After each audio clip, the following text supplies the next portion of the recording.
30 সেকেন্ডের clip viral হয়েছে কেমন যে আমি এটা বয়ফ্রেন্ড গার্লফ্রেন্ড নিয়ে কথা বলেছি, বাট না, আমি বলেছি যদি কোনো মেয়েকে বিয়ের পরে তুমি তোমার স্ত্রীকে যদি মানসিক শান্তি খুঁজে পাও দেখার পরে, তাহলে এটা তোমার জন্য এনাফ। ওমিন আয়াতি আন খালাকালাকুম মিন আনফুসিকুম আজওয়াজান লিতাসকুনু ইলাইহা, 21 নম্বর পারা সূরাতুর রুমে আল্লাহ তাআলা বলছেন বিয়ের উদ্দেশ্য হচ্ছে মোট 3টা।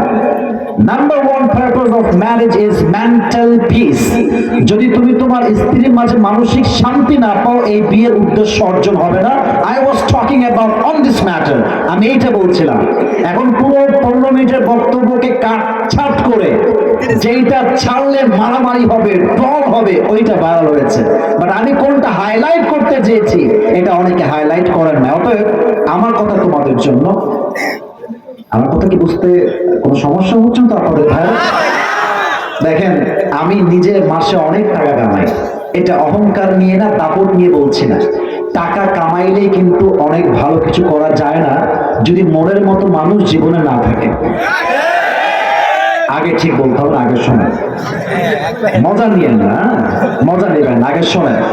আমার কথা হচ্ছে বেতন যদি আমার 10,000 হয়, আমার বেতন যদি মাত্র 10,000 হয়, আমার কথা হচ্ছে আমি যদি একজন সঠিক জীবন সঙ্গিনী খুঁজে পাই, কবে আমার 1 লাখ বেতন হবে, কবে আমার ঢাকায় ফ্ল্যাট হবে, কবে আমার সরকারি চাকরি হবে, এটা আমি ভাববো না। আমার কথা একটা, টাকা বাস ইনকাম হচ্ছে, আমি এখনই এই মুহূর্তে বিয়ে করবো, ঠিক কিনা বলেন?